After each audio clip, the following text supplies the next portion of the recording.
కావేరీ నదీ తీరంలో భీమన్నగూడెం అనే గ్రామం ఉండేది. అక్కడ శివరామయ్య, గంగమ్మ అనే భార్యాభర్తలు ఉండేవారు. శివరామయ్య వయసు 60 ఏళ్ళు, గంగమ్మ వయసు 55 ఏళ్ళు. పెళ్ళై ఇన్నేళ్ళవుతున్నా వారికి సంతానం కలగలేదు. ఆ ముసలి వయసులో అమ్మ, నాన్న అని పిలిచే పిల్లలు లేక, ఆదరించే దిక్కు లేక, ఉన్న కొద్దిపాటి పొలం కూడా ఎండిపోయి బంజరు భూమిలా మారడంతో శివరామయ్య ఒక చేతి తోపుడు బండిని నడుపుతూ వచ్చే కొద్దిపాటి కూలితో ఇల్లు గడిపేవాడు.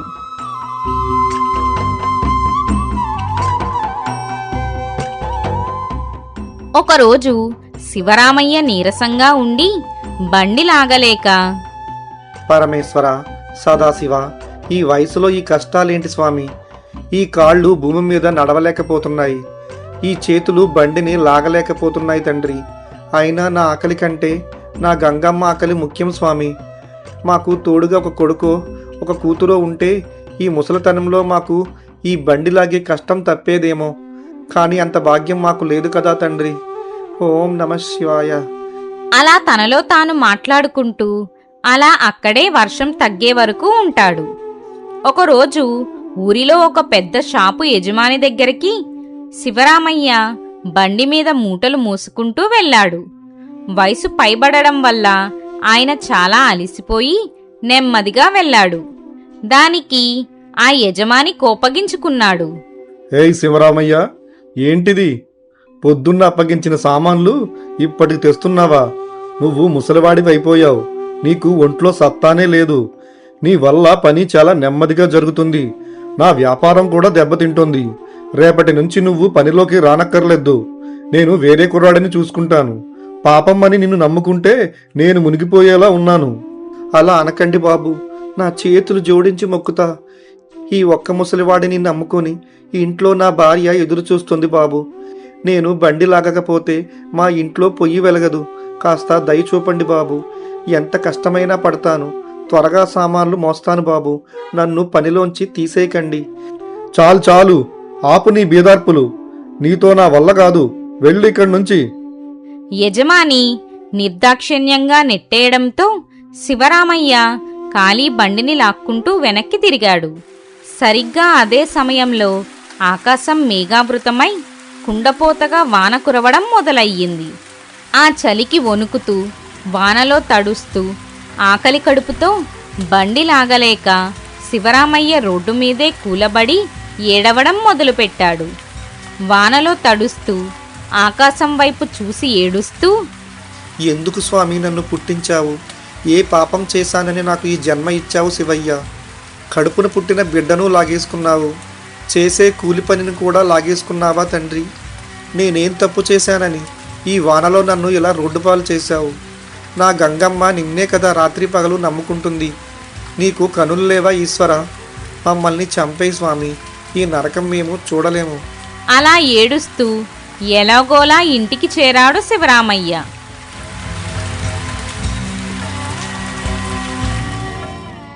ఇటు ఇంట్లో గంగమ్మ వండిన కొద్దిపాటి అన్నంలో 2 ముద్దలు ఉమామహేశ్వర్ల పేరిట, మరో 2 ముద్దలు లక్ష్మీనారాయణుల పేరిట తీసి గోమాతకు పెట్టింది. ఆ తర్వాత వాకిట్లోకి వెళ్ళగా అక్కడ ఆకలితో అల్లాడుతున్న ఒక ముసలి బిచ్చగాడు కనిపించాడు. గంగమ్మ తన కడుపు ఆకలిని కూడా దాచుకుని ఇంట్లో ఉన్న మిగిలిన అన్నాన్ని ఆ బిచ్చగాడికి వడ్డించింది. అప్పుడే వానలో తడిసి వణుకుతూ వచ్చిన శివరామయ్య అది చూసి గుండె పగిలేలా మాట్లాడాడు. గంగా, ఇల్లు గుల్లైపోతుంది. ఈ రోజు నన్ను ముసలివాడినని పనిలో నుంచి తీసేశారు. రూపాయి సంపాదన లేదు. ఇంట్లో ఉన్న కొద్దిపాటి అన్నాన్ని నువ్వు ఆవులకు బిచ్చగాళ్లకు పెట్టేస్తున్నావు. రేపటి నుంచి మనకు అన్నం ఎలా వస్తుంది? ఆ దేవుళ్ళు వచ్చి మనకేమన్నా అన్నం పెడతారా గంగా? ఏమండి, బాధపడకండి. ఏ పరమాత్ముడి దయవల్ల మనకు ఈ పూట గడుస్తుందో ఆ దేవుడికి, ఆయన సృష్టికి పెట్టకుండా మనం ఎలా తింటాం? ఈరోజు మీకు కూలి దొరకకపోవచ్చు, కాని మనం నమ్ముకున్న దేవుళ్ళు మనల్ని ఆకలితో ఉంచరు. మన కష్టాలన్నీ ఆ పరమేశ్వరుడే తీరుస్తాడు. గంగా, ఈరోజు నా కళ్ళు తెరిపించావు. ఒకరికి ఆకలి తీర్చడంలో ఉన్న అంతరార్థాన్ని నేను మర్చిపోయాను. నా కడుపు ఆకలి మాత్రమే చూశాను, కానీ నీలో ఉన్న ఆత్మవిశ్వాసాన్ని, భక్తిని నేను చూడలేకపోయాను. ఇకపై నిన్ను ఎప్పుడూ అడ్డుకోను. మన కష్టార్జితంలో ఆ దేవుడికి కూడా ఒక భాగం తప్పకుండా తియ్యి. అంతా పరమేశ్వరుడి ఇష్టం. సరే, నేను రేపటి నుంచి కొత్త కూలి పని వెతుకుతాను. సరేనండి. ఆ రోజు అలా గడిచిపోతుంది. మరనాడు ఉదయాన్నే పనికి బయలుదేరుతుంటాడు. సరేనండి, వెళ్ళిరండి. ఆ సదాశివుణ్ణి ఎప్పుడూ స్మరిస్తూ ఉండండి. ఆయనే మనకి తోడు. భగవంతునిపై నమ్మకం ఉంచినందుకో ఏమో ఆ రోజు శివరామయ్యకు మునుపెన్నడూ లేనంత ఎక్కువ కూలి డబ్బులు దొరికాయి. ఎంతో సంతోషంతో సాయంత్రానికి ఇంటికి పరిగెత్తుకుంటూ వచ్చాడు. గంగా, ఓ గంగా, ఎక్కడున్నావు? ఇదిగో చూడు, ఈరోజు స్వామి దయ వల్ల చాలా డబ్బులు వచ్చాయి. ఈ కష్టం నీ భక్తికి దక్కిన ప్రతిఫలం గంగా. ఈ డబ్బులన్నీ నువ్వే దాచిపెట్టు. చూసారా అండి, ఆ స్వామి పాదాలను నమ్ముకుంటే లోటనేదే ఉండదు. లక్ష్మీనారాయణలు, ఉమామహేశ్వరుల అనుగ్రహం ఇది. అవును గంగా, నువ్వు చెప్పింది నిజం. ఇప్పుడు నాకు ఒక ఆలోచన వచ్చింది. ఈ డబ్బులో మనకు కావలసిన కొంత ఉంచుకొని మిగిలిన డబ్బులతో మనలాగే ఆకలితో బాధపడుతున్న ఆ సూరయ్య కుటుంబానికి కొన్ని బియ్యం, పప్పులు, వంట సరుకులు కొనిద్దాం గంగా. పాపం వాళ్ళు పడే కష్టాలు చూడలేకపోతున్నాను. అది విన్న గంగమ్మ కలలో నీళ్లతో చాలా ఆనందంగా ఇలా అంటుంది. ఎంత మంచి మాట అన్నారండి. ఆ సూరయ్య ఎంతటి మహానుభావుడు. ఒళ్ళంతా రోగంతో నరకం చూస్తున్నా ఆ శ్రీమన్నారాయణుడి నామస్మరణ మరువడు. ఇల్లంతా చిల్లులు పడి వానొస్తే తలదాచుకోవడానికి చోటు లేకపోయినా నోటి నిండా ఆ నారాయణుడి పేరే పలుకుతాడు. అంతటి పరమభక్తుడి ఇల్లు ఈరోజు ఆకలితో నకనకలాడుతోంది. మనం వారికి సరుకులు ఇచ్చి అన్నదానం చేద్దామండి. అవును గంగా, సూరయ్య కష్టాలు చూస్తే నా గుండె తరుక్కుపోతుంది. మనకు ఈ కొద్దిపాటి సంతోషం ఇచ్చిందే ఆ భగవంతుడు. అలాంటిది తోటి భక్తుడి ఆకలి తీర్చకపోతే మనం బ్రతికి ఉండి కూడా వృధానే. పద, ఇప్పుడే వెళ్ళి ఆ సరుకులు ఇచ్చి వద్దాం. అలా వర్షం వస్తున్నా పట్టించుకోకుండా ఆ దేవుడి దయ వల్ల ఒకరికి సహాయం చేయబోతున్నాం అన్న ఆనందంలో సరుకులు కొని సూరయ్య కుటుంబానికి ఇచ్చి ఎంతో సంతోషంగా తిరిగి ఇంటికి వస్తూ ఉంటారు. దారిలో శివరామయ్య అకస్మాత్తుగా ఒంటిలో పట్టు తప్పినట్టు అక్కడే పడిపోతాడు. గంగమ్మకు దిక్కుతోచని పరిస్థితి. చుట్టూ ఎవ్వరూ ఉండరు. ఆమెకు కన్నీళ్లు రాల్చడం తప్ప వేరే మార్గం లేకుండా పోయింది. పరమేశ్వర, ఏమిటయ్యా ఈ పరిస్థితి? నా భర్తని కనికరించి కాపాడవయ్యా అని రోదిస్తూ తన భర్త తడవకుండా ఒక పెద్ద ఆకుని గొడుగులా పట్టుకుని అలానే ఉంటుంది.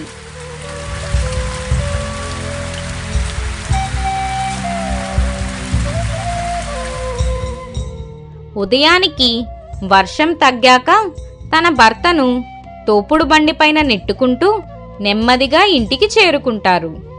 కొంతసేపటి తర్వాత ఆ ఊరిలో వైద్యుణ్ణి తీసుకుని వస్తుంది.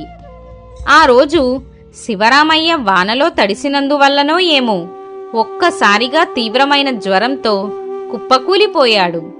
వైద్యుడు వచ్చి పరీక్షించాడు. శివరామయ్య, నీకు ముసలితనం వల్ల వచ్చిన నడుము నొప్పితో పాటు తీవ్రమైన జ్వరం, నీరసం కూడా ఉన్నాయి.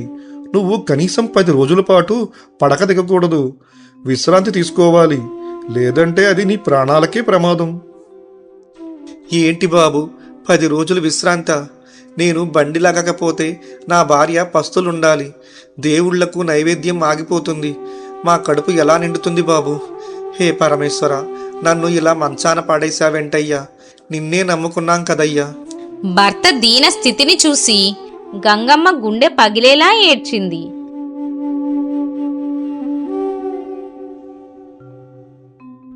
అటు కైలాసంలో తన భక్తుల ఆక్రందన చూసిన పరమశివుడు వైకుంఠంలో ఉన్న విష్ణుమూర్తితో ఇలా అంటాడు.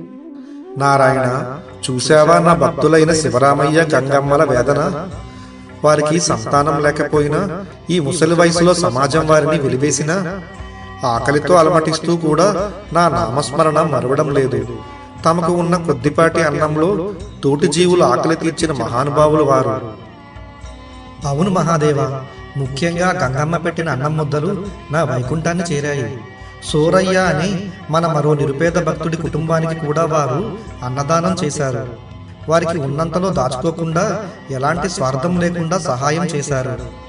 తోటి భక్తుడిని ఆదుకున్న పుణ్యమూర్తులను ఈ ఘోర కలియుగంలో ఇలా వదిలేయలేము. మీరు స్వయంగా రైతు రూపంలో వెళ్ళి వారి బంజరు భూమిని దున్నండి. నేను ఇంద్రుణ్ణి ఆజ్ఞాపించి వారి పొలంలో అమృత వర్షం కురిపించేలా చేస్తాను. అన్నపూర్ణాదేవి అనుగ్రహంతో ఆ పొలం క్షణాల్లో బంగారు పంటను పండిస్తుంది.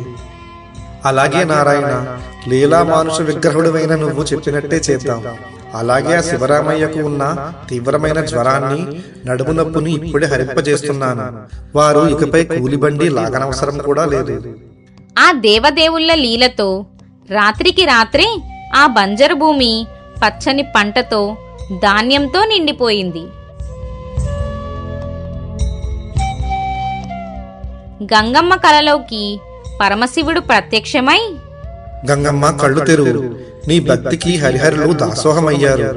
మీ పొలంలో అన్నపూర్ణాదేవి తాండవిస్తోంది, వెళ్ళి చూడు.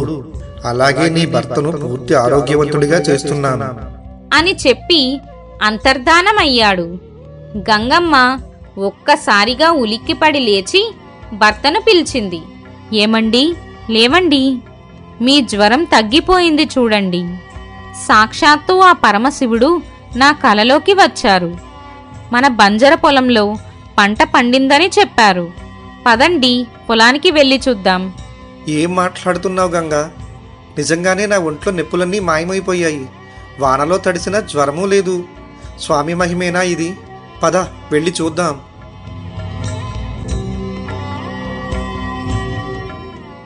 భార్యాభర్తలిద్దరూ పొలానికి వెళ్లి చూశారు. అక్కడ ఎటు చూసినా కన్నుల పండుగగా బంగారు రంగులో వరికంకులు ఊగుతున్నాయి. ఆ దృశ్యం చూసి ఇద్దరి కళ్ళల్లో నీళ్లు తిరిగాయి. శివరామయ్య మోకాళ్లపై కూలబడి కన్నీరు మున్నీరుగా ఏడ్చేశాడు. దేవుడా, ఎంతటి అద్భుతం ఇది! గంగా, ఈ బంజరు భూమిలోనేనా ఇంత పంట? ఈ ముసలి ప్రాణం కూలిబండి లాగలేక యజమాని మాటలకు నొచ్చుకొని నిన్ను నిందించినందుకు నన్ను క్షమించు తండ్రి. నా ఆఖరి శ్వాస వరకు నీ నామం మరువను స్వామి. చూసారా, మనం పెట్టిన ఆ కొన్ని అన్నం ముద్దలకు ఆ ముక్కంటి ఈ నాలుగు తన రుణం తీర్చుకున్నాడు. భగవంతుణ్ణి నమ్మితే కడుపు ఎండనివ్వడు అని నిరూపించాడు. మన బ్రతుకును ధన్యం చేశాడు. ఏమండి, పదండి, ఆ స్వామి గుడికి వెళ్ళి మన కన్నీళ్లతో ఆయన పాదాలను కడుగుదాం. అవును గంగా, పద. నా ప్రాణం ఉన్నంత వరకు ఆ పరమేశ్వరుడి పాదాలను వదలను. ఈ పంటను మనమే కాదు, ఊరిలో ఆకలితో ఉన్న ప్రతి ఒక్కరికి అన్నదానం చేసి పంచుకుందాం. వారిద్దరూ ఆలయానికి వెళ్లి స్వామి ముందు కన్నీళ్లతో మోకరిల్లి ప్రార్థించారు. ఆ ముసలి వయసులో భగవంతుడే వారికి సర్వస్వమయ్యాడు. తమకు లభించిన పంటతో ఊరంతటికీ అన్నదానం చేస్తూ ఆ భార్యాభర్తలిద్దరూ శేష జీవితాన్ని పరమ పవిత్రంగా గడిపారు.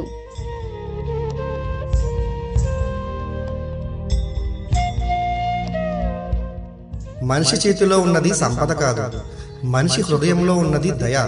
శివరామయ్య గంగమ్మల దగ్గర బంగారం లేదు, కోట్ల రూపాయలు లేవు, తమను చూసుకునే సంతానం కూడా లేదు. కానీ వాళ్ళ దగ్గర ఒకటి ఉంది, ఆకలితో ఉన్న జీవికి అన్నం పెట్టే హృదయం. కష్టాల్లోనూ దేవుణ్ణి నమ్మే విశ్వాసం. తమ బాధల మధ్య కూడా ఇతరుల బాధలు చూసే కరుణ. అందుకే భగవంతుడు వారి జీవితంలో అద్భుతం చేశాడు. గుర్తించుకోండి, దేవుడికి మనం పెట్టే పూల కన్నా ఆకలితో ఉన్న వాడికి పెట్టే అన్నం చాలా గొప్పది. దేవాలయంలో చేసే ప్రదక్షిణల కన్నా బాధలో ఉన్న వారికి చేసే సహాయం చాలా గొప్పది. కష్టాలు వచ్చాయని దేవుణ్ణి వదిలేసేవాడు భక్తుడు కాదు, కష్టాల్లో కూడా దేవుణ్ణి పట్టుకుని నిలబడేవాడే నిజమైన భక్తుడు. ఈ ప్రపంచంలో ఎవ్వరూ చూడకపోవచ్చు, మీ కన్నీళ్లు ఎవరికీ కనిపించకపోవచ్చు, మీ ఆకలి ఎవరికీ అర్థం కాకపోవచ్చు, కానీ మీ హృదయంలోని మంచితనం, మీరు చేసిన ఒక్క అన్నదానం మీరు కార్చిన ఒక్క భక్తి కన్నీటి బొట్టు కూడా ఆ పరమేశ్వరుడికి కనిపించకుండా ఉండదు. ఈ రోజు కాకపోవచ్చు, రేపు కాకపోవచ్చు, కానీ ఒక రోజు భగవంతుడు మీ జీవిత తలుపు తట్టి నీ కష్టాలన్నీ నేను చూశాను బిడ్డ అని చెప్పకుండా ఉండడు. అందుకే ఆకలితో ఉన్నవారికి అన్నం పెట్టండి, బాధలో ఉన్నవారికి తోడుగా నిలబండి. ఏ పరిస్థితుల్లోనూ భగవంతుడిపై నమ్మకం కోల్పోకండి. ఎందుకంటే మనిషి పెట్టిన అన్నం ఎప్పుడూ వృధా కాదు, భక్తుడు కార్చిన కన్నీరు ఎప్పుడూ నేలపాలు కాదు, భగవంతుడు రాసిన తీర్పు ఎప్పుడూ అన్యాయం కాదు. ఓం నమః శివాయ. గోవింద గోవింద. నమః పార్వతీపతయే. హర హర మహాదేవ శంభో శంకర. ఈ వీడియో మీకు నచ్చినట్టయితే ఓం నమః శివాయ, గోవింద గోవింద అని ఒక చిన్న కామెంట్ చేయండి.